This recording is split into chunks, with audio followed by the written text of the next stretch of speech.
CI గారు, గోపితో మాట్లాడాలి. మా తాతయ్య ఫోన్ చేశారు కదా? ఎస్ మేడం, సారా రూమ్లో ఉన్నారు, వెళ్ళి మాట్లాడండి. ఓకే.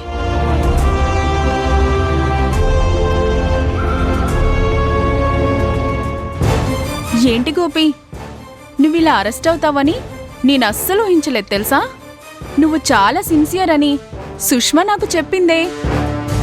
మరలాంటి నువ్వు కూడా డబ్బు కోసం కక్కుర్తి పడ్డావా? అయినా నీకేం తక్కువ గోపి? పోనీ నువ్వు రాణి దగ్గరున్నావంటే సరే, వాళ్లకేదో డబ్బులివ్వడానికి నువ్వు ఈ పని చేసావనుకోవచ్చు. కానీ ఇప్పుడు నువ్వు సుష్మతో ఉంటున్నావు కదా, అలాంటి వాళ్ళింట్లో ఉంటూ నువ్వు ఇలాంటి పని చేయొచ్చా? ముందు వెనక తెలుసుకోకుండా తప్పుగా మాట్లాడుకు సమంత. నేను ఏ తప్పు చేయలేదని నాకు తెలుసు. ఏంటి గోపి, నీకింకా వాస్తవం అర్థం కాలేదా? ఇలాగే మాట్లాడుతున్నావు. నువ్వు సిన్సియర్ అన్న విషయం నాకు తెలుసు. కానీ ఇంత సిన్సియర్ అయి కూడా ఇంత సిల్లీగా ఒక లంచం కేసులో ఏసీబీ వాళ్ళు పట్టుకునేలా ఎలా చేశామో నీకింకా అర్థం కాలేదా? ఇది మాణిక్యమాడే నాటకం కాదు, మాణిక్యంతో నేనాడించిన నాటకం. నువ్వెందుకు ఇదంతా చేశావు?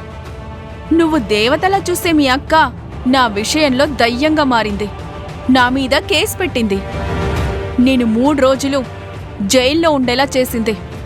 ఆ దేవతకి సపోర్టుగా రాధాకృష్ణ నిలబడి మాతో సవాల్ చేశాడు. మరి చూస్తూ ఎలా ఊరుకోమంటావ్?